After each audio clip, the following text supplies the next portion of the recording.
Here we go again with follically challenged Joe Rogan. He's got to pick on Sleepy Joe.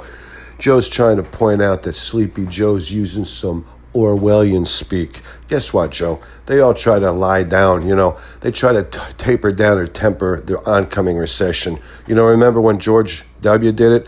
When Sean Hannity invented the thing of full employment? 5.2% is full employment in the name of George W. Bush's second term. Come on, Joe. Read a little bit. It'll do you some good. The funny thing about it is, you can see where Joe is misspeaking, but you couldn't. It took you 5.5 years to figure out that Donald Trump is a fascist. Maybe somebody stupider, it might take him 7 or 8. You did it in 5.5. That's pretty impressive.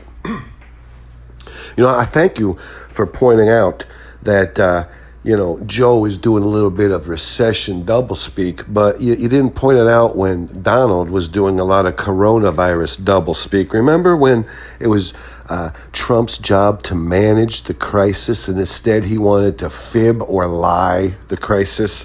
He wanted to distort, deceive, and evade. He wanted to misinform the crisis. He didn't want to marshal the country. He wanted to dupe the country. He wanted to trick, hoodwink. He wanted to delude. He wasn't leading. He was misleading.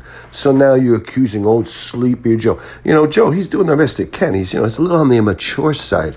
He's a little bit long in the tooth. They say that Joe is ornery. That means you got a big massive white cobwebs in your head.